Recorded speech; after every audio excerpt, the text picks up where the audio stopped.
Hey team, welcome to another episode of Two Friends. In this episode, we do a review. How did our chips go? How did double game week 33 go? Preview of this upcoming big blank game week. Try to say that really quickly. And once again, I'm in another location. Sam, how you going? I'm good, buddy. I'm good. It's feeling like it's going well. We're rolling. We're chugging away. And spoiler alert for later: there's a new leader at the mini league. Oh, I bet you've been waiting a long time for this moment. I feel like About, you've been waiting all season for this moment. about 33 weeks. You've been waiting 33 weeks for this. I'm happy for you, bro. But hey, let's dive right into it. How did we go? Let's do a preview of last week. All right, let me hit you with my team. So, um, good week. Obviously, I went ahead and played the bench as was the predicted plan. My only the change that I did make was I went from looking like not doing too many moves to making 3 moves for -8. I brought in Ruben Diaz. I brought in Ollie Watkins, and I also brought in Saliba. So, all things considered, did really, really well. 98 points, all said and done, with the -8 down to 90. Raya got 7 across his 2. Diaz with 9, Vardiol 7, Saliba 7. So good returns from the back there. Sarr 3, Rogers 7, Eze 10 after a poor first game and came through clutch. Saka captain with 4, not best. Any of my other people would have outscored him, but it is what it is. Watkins with a jammy, a few points from the first game, coming in with 12. Mateta, we could bring in some big points out of that last game with Arsenal with 10. Marmoush with 4, and then Sells with 2, Salah with 3, Kirkez 8, and Bradley 5. This week, for the first week, all the bench points count, so 90 points, all said and done. A really happy week. Game week rank of 107,000. Where overall points of 2196 now, which if I adjust you down a bit there, you can kind of see the new overall of 167. So that's the highest yet. So still climbing every week, a couple of 1,000 places a week. So great week for me. Is this your best season so far? Hard to quantify. I think with the amount of people, I was going to say yes, it is. But I've finished at this level before, but when there was far less players. So, like, to say what rank I finished, it's different when you finish, 100,000 of 2 million or 100,000 of 10 million. So, I did last year. I kind of figured out how many people played and where I finished and what kind of percentage that gave me, where I finished within the top so many percent. So at the end of the season, I'll do that again. But yeah, at the moment, I think this is on track to be the best one. Nice one. I've got to say, your run for the last, I think, 5 game weeks has been phenomenal. I would say if you kept that run up, you'd be in the top 10K easily. Because if I've been looking at your scores compared to, the people who are in with 50K game rank, like the influencers for FPL with, sub 100K game ranks, you're outscoring them consistently by 10, 15 points each game week. If you kept this up all season, I reckon you'd be like top 5K at the moment.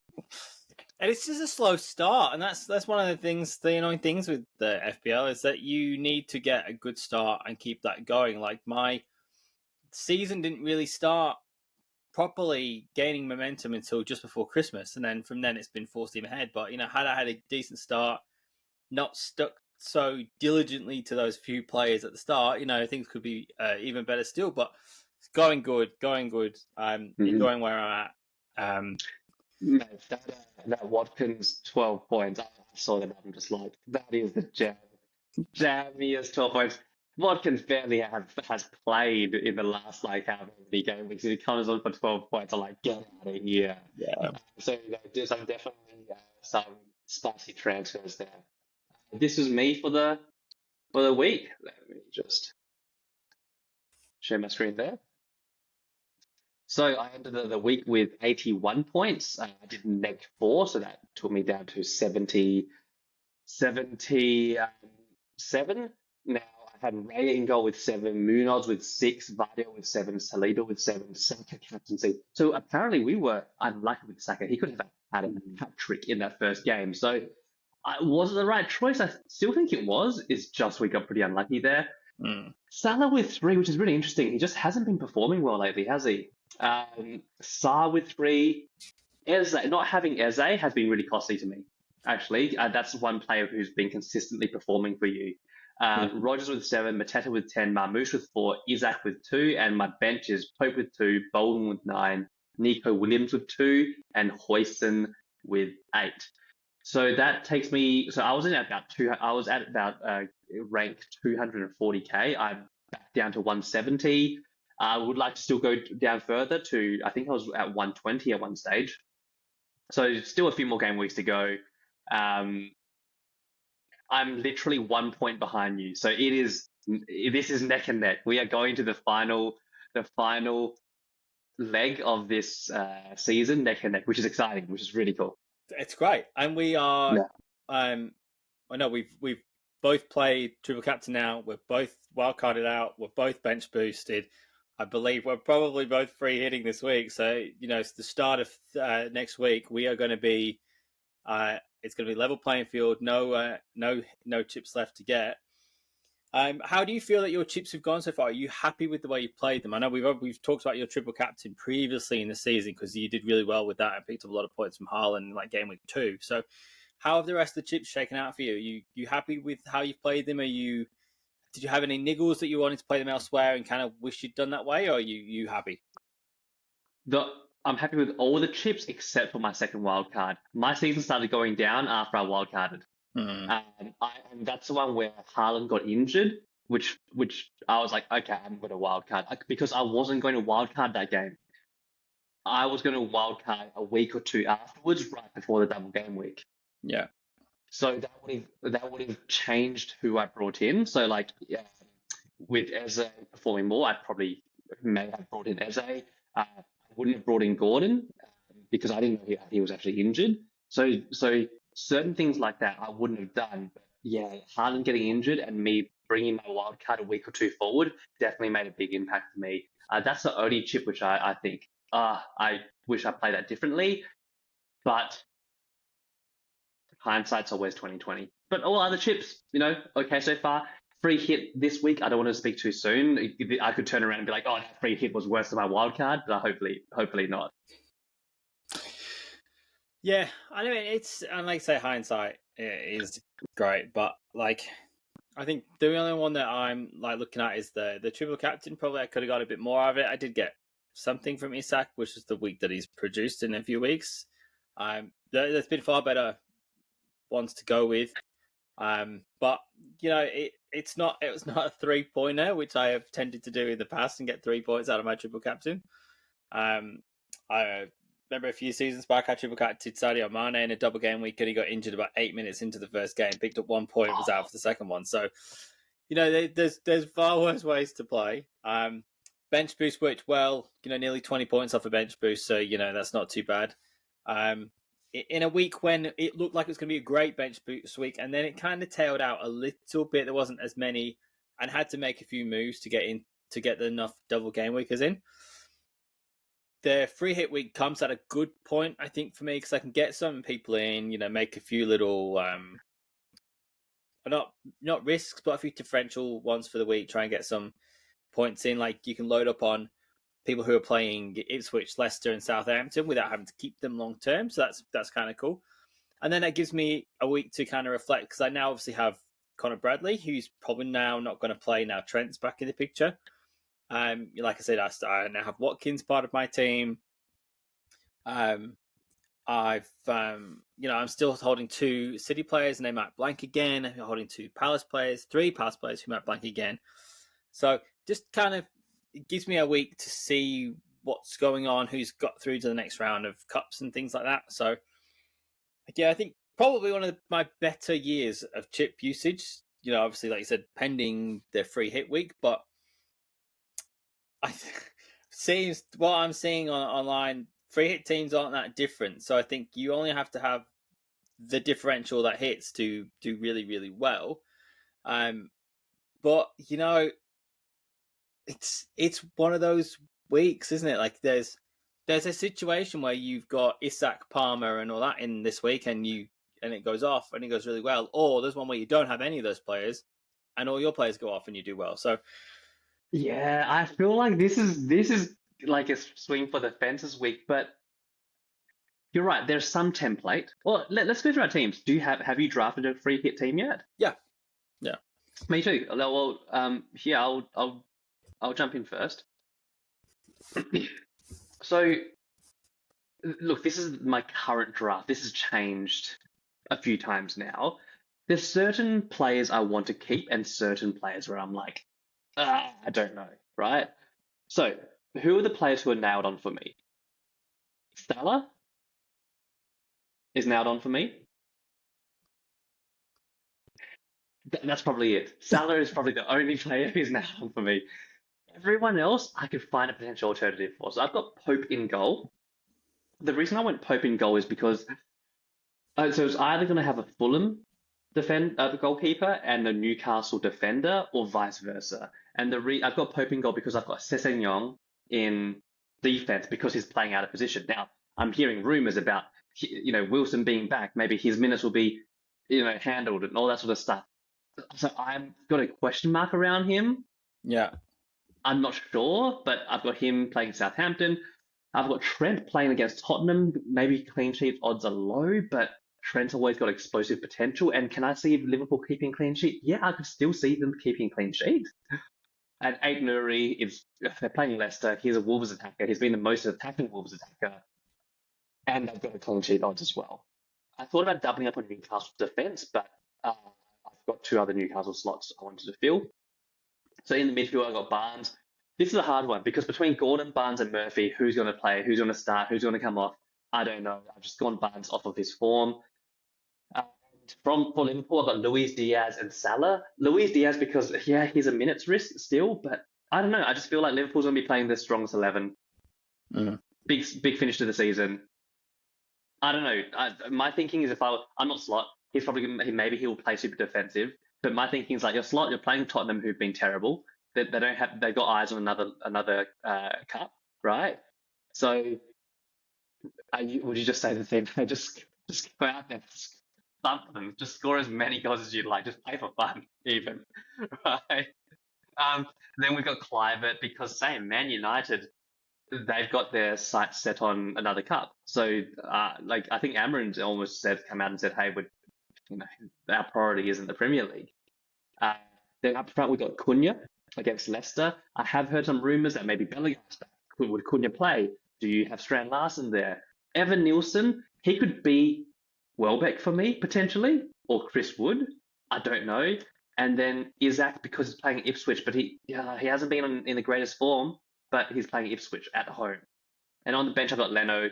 Cucurella is an interesting one. Everton aren't known for scoring, and Cucurella is reasonably attacking, but Everton also don't concede a lot of goals. And Chelsea haven't been great. Kirkers against Man United and Burma, I've just got him there because he's there. But a lot can change. In my back line, I could bring in a Liverpool defender instead of Sessegnon. Or Sessegnon could be Robinson. In the midfield, instead of Kluivert, I was thinking about potentially bringing in Bowen. Up front, Cunha could be someone else. Cunha could be Strand Larsen. Evan Nielsen could be, like I said, Welbeck or one of the Fulham attackers. Chris Wood. Have I been tempted by Palmer? Honestly, not really. Yes, people say here's Palmer. He can still haul. He's still a good player, but he hasn't shown that form.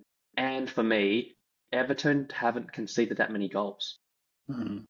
So I don't know. I'm not that tempted by Palmer. And in terms of captaincy, I've got the armband Salah, but his form has left some to be desired. I mean, his last 4 games, 3, 6, 2, 3. Yeah, he did 15 points against Southampton, but yeah, he hasn't done much since. Whereas Luis Diaz, 3969 for the last few. I might even captain Luis Diaz. Heck, I might even captain Cunha. I don't know. This could go anywhere. But that's my current free hit draft. My team for this week, very similar to yours. Some differences though. So I did go with Pope in goal. I think that's just a bit more secure. But like I said, you can go either way. Sessegnon, Aït-Nouri, and Trippier in the back line. I do have Trent sitting there on the bench. I'm not sure. The Liverpool Spurs game could go either way. Like you'd hope Liverpool have enough to push it over the line, but I wouldn't not see Spurs scoring. So this is a tricky one. I got Iwobi away at Southampton, Semenyo, Salah, and then Bumo. Evan Nielsen, Welbeck, and Isak, who is captain with. I've got Palmer on the bench, Trent, and Kirkez. But like you said, I'm not overly enthused with having Palmer. I'm not for this week. I'm not overly enthused in having Mbumo particularly either.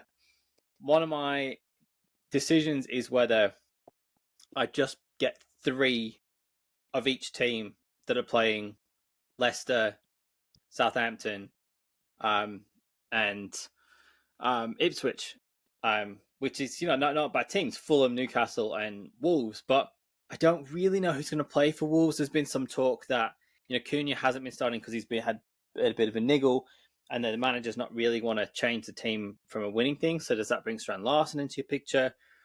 I don't really have an obvious third Wolves asset that I'd bring in. Fulham, I think if I was going to do the triple up for Fulham, I'd probably end up swapping Pope and then bringing in another Newcastle defender. But then who goes out probably would be Trent. I do like the Bournemouth guys at United, but I feel that is a trickier fixture for Bournemouth, no matter who they put out, rather than one of the other teams at one of the relegated sides. And I know Amarim has come out and said they'll be playing the kids in the league because they are focusing on that Europa League trophy. So there is a decent Bournemouth win there in potential. So if I'm going to change anything, it's probably going to be Leno in the back line, Sessegnon and Iwobi. Then I'd have Aït-Nouri and Strand Larson, maybe. Or I think maybe the chance I'll just keep Aït-Nouri. Trippier, maybe look at Livramento in the back line. Salah, I think, stays just because of the level. I think Liverpool need to win this to wrap up the season, so I think they could see them getting through there.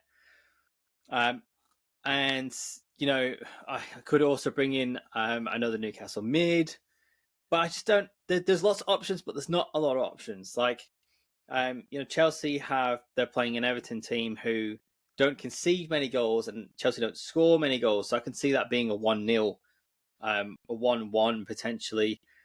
They do have Nicholas Jackson back now, so he's a consideration. But I haven't gone there yet. I think Delap's still out for Ipswich, so maybe that lessens their attack. So the Newcastle defenders are quite good.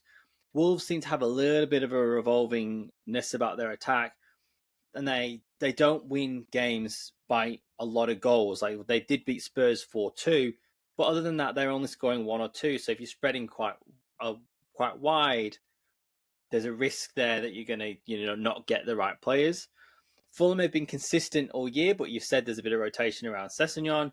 Iwobi, I think, is probably my differential shout for that.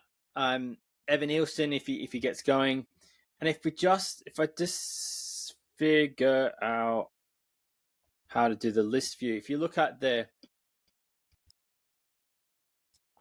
bit that's not on the page for this one, be transferred. So just try and get you the percentage owned for these players that I'm holding at the moment. It kind of looks pretty good. So, that's not there either. But it's a lot of the players that I've decided to pick are, 10%, 9% owned. So there's going to be a bit of variance, but if they go off, that should push me up the table. Yeah. It's a hard one because Iwobi I looked at and I'm like because if you're picking a Fulham attacker, I don't trust the strikers because you don't know who's going to get the minutes. So really, where else do you go? It's going to be Iwobi. Well, Like this, uh, you know? this has been made easier because Muniz is out for this game week, so the Is recognised forward he? would be Raul Jimenez. When did that get announced? I saw it Yes. this morning. Oh wow. Okay, that could change things. So all of a sudden, my Evan Nielsen slash Cunha, depending on what news comes out for Cunha, could be either Welbeck or Hmm. or not Muniz. Sorry, the other dude, the other Fulham attacker, Jimenez. Jimenez. That's right. And then you've also Oh got Pedro is suspended for Brighton, so you're going to have Welbeck is they're going to start.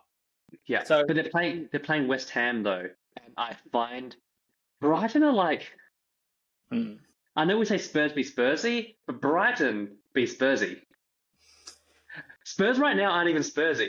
They're pretty terrible. Yeah, The Spurs haven't been Spursy for a while. Brighton's been Spursy. someone has to be Spursy. If it's not Spurs, who's it going to be? It might be Brighton. And I get your point, but with João Pedro not playing, that you think that makes Welbeck's the out and out striker. He would be Hmm. on penalties. Hmm. So there's a bit of upside there. Again, it's that how many people will go for the Welbeck pick over the other pick. So if you are sitting there with Welbeck who nags a penalty, and Cunha gets half an hour and doesn't score, and Jimenez picks up an injury after 20 minutes and goes off, like you could be on up. But then if Jimenez get goals and assists and Cunha gets a couple, then you are behind. So it's a big flip. It's a big coin flip for anyone who's trying to move up the leagues, or if you're sitting quite low in your mini leagues, this is the week to pick 3% owned players and jump up hugely because you've not that much to lose. But it is about judging who the picks are that everyone has got, who are more likely to do well over the differential. So I think, with Liverpool chasing the title, I think Salah's a pretty much a given that we're going to have him in the teams. Over Palmer is the kind of like I'm not too sure one. I think you have at least a few players who are playing the lower teams. So Newcastle, that'll be Isak and a defender.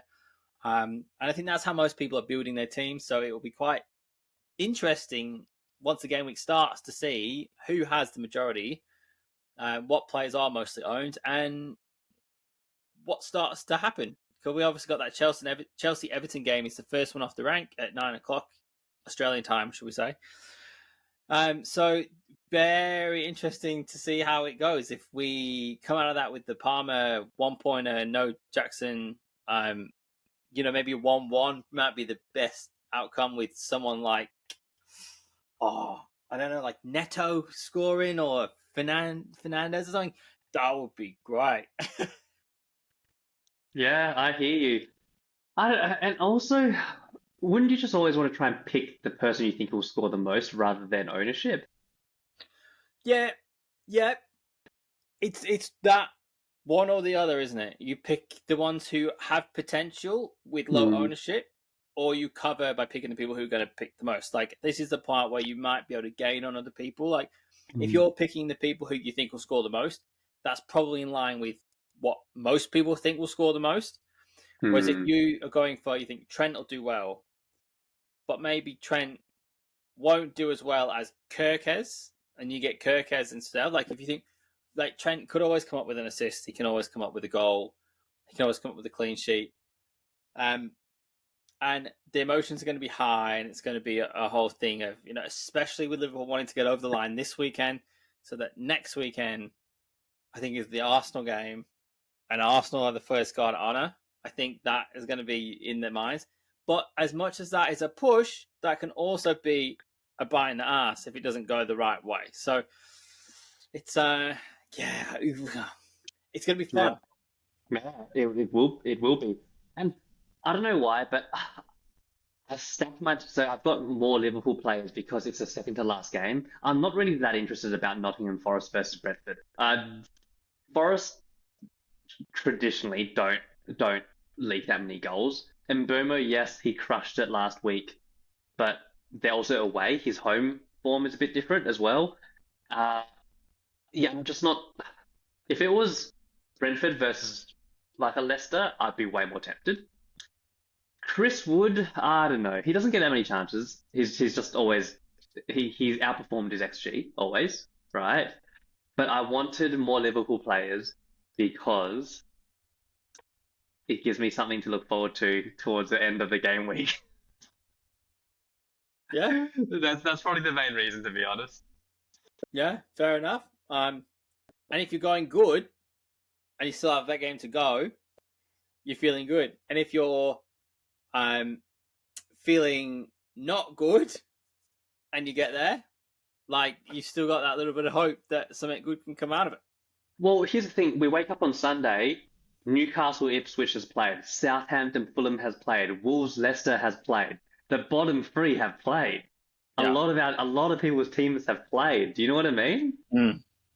I'm also not fully sure about doubling up on Bournemouth, but if Man United are playing the kids, surely. I mean, it'd be embarrassing if you lost to the kids. But that's also a risk.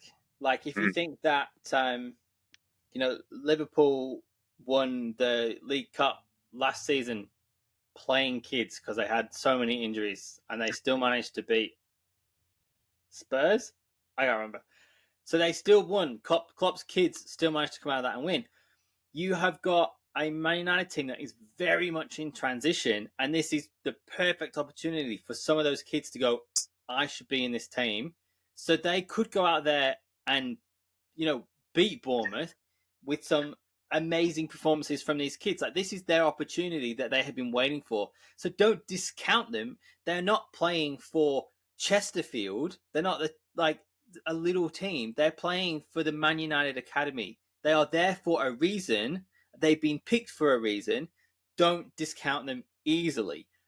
But they are the kids. They do have less experience, and Bournemouth have shown to be good. If this is Bournemouth of 3 seasons ago, you're probably not betting on them beating the kids of United. But they will put up a really good fight, and I think they are the favourites for this game.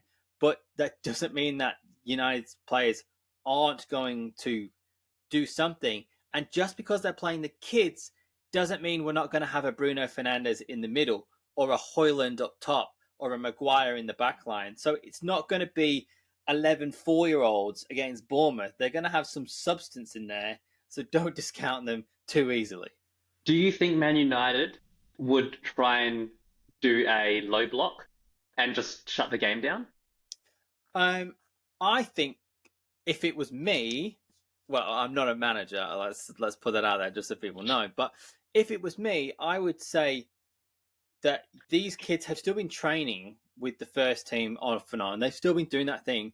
Go out there and you show me that you can do this better than the first team. So I wouldn't expect them to change too much.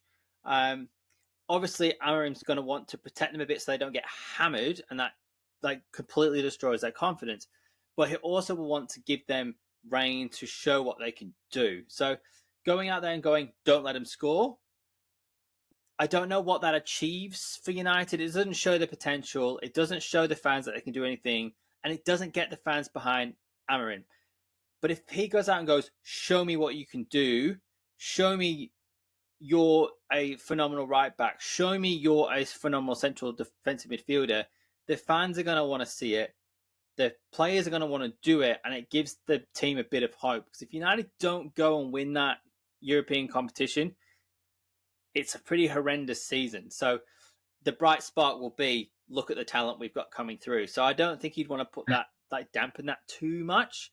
But again, I don't know, because I've been trying to predict what Man United are going to be doing for about 8 years, and they keep changing it up on me. So, don't know. I'd like to see them go out there and just go for it and let the kids do what they do best. But, it's hard to know when we're going to be potentially seeing players we've never seen before. All that tells me is I wouldn't be investing in Bournemouth defense. I do have a Bournemouth defender, but the thing is I don't plan on playing him though. So he's just literally on my bench. I don't actually plan on playing him at all. And which Bournemouth people you're picking? If you're picking I think Semenyo's the safe one in the midfield for me. Mm-hmm. Kirkes, I would be happy to play because there are sniffs that he's going to go to a big club in the off season. So he's a good player in a good team and probably has more potential than the team. So you'd expect him to be able to perform in any situation, and he's shown that he can perform in any situation. And Evan Nielsen as well, in that just being up front, I think is the three that would be safe for me. So if I was going to go with three, they're the three I'd go with. I would probably drop maybe Semenyo out because I think there's better midfield options for this week, and keep, like you say, Kirkes on a bench if needed, and Evan Nielsen up front. But yeah, it's what you think will happen. If you think that Bournemouth will win that game easily, then not having an attacker from them is probably a bad choice. Yeah, well, for me, it was between Clive and Semenyo because, I mean, I don't think there's any other midfielders in Bournemouth I'd be comfortable going for. No. Here's the thing with this game week is, you know the team you want to target, who do you go for? You know what I mean? Like, that's the thing. Well, let's do it. I was going to say, let's do a bit of a prediction of goals then. Sure. We haven't done that for a while. So let's have a look at the fixtures. And I'll share my screen. Let's have a look at the fixtures. Chelsea Everton. Yeah. Like I said, I go 1-0 Chelsea. Yeah, I was going to say like a 1-0 Chelsea is what I see there as well. Yeah. Brighton West Ham. I feel like this is either huge. This is like, honestly, this is, I don't know. This could go. It depends on which Brighton shows up. I could see this as a 2-2. I think it's a 2-1, but To who? the which way, I think I would lean towards a Brighton win. Because Brighton are, they're still just about in the mix for the European places, but probably out. So maybe, half on the beach. So I think I go 2-1 Brighton. Newcastle Ipswich. 3-0 Newcastle. Yeah, I definitely hope so. I hope it's like 4-0 Newcastle. I think after the last week, I think they're going to need a bit of a bounce. So yeah, have to. Ipswich can come out and surprise you on the day, though. Yeah, they can play well. They are away. It's a long trip. Yeah. They're missing a few strikers. I think Newcastle will do it. Yeah. Southampton Fulham. I see this as a 2-1 Fulham. I can see Southampton scoring for some reason. I go 2-0 Fulham. Oh, yeah. Wolves Leicester. I'm predicting a lot of clean sheets so far, but I think 2-0 Wolves. Oh, you have a lot of clean sheets. I see 2-1 Wolves. Bournemouth United. I don't know. I honestly don't know. Let's go 2-1 Bournemouth. Yeah, I think I'm there as well. I'd lean towards a 3-1, but I don't. Yeah, 3-1. Why not? Or Liverpool versus Spurs. The deciding game on whether Liverpool can close off of the league against a poor-looking Spurs at the moment, with one eye on other competitions. I would say I could see this being a 4-2 Liverpool. Yeah, Liverpool Spurs games of late have been dramatic for either 6-goal one-way, 6-goal mixed goals, late goals, offside goals.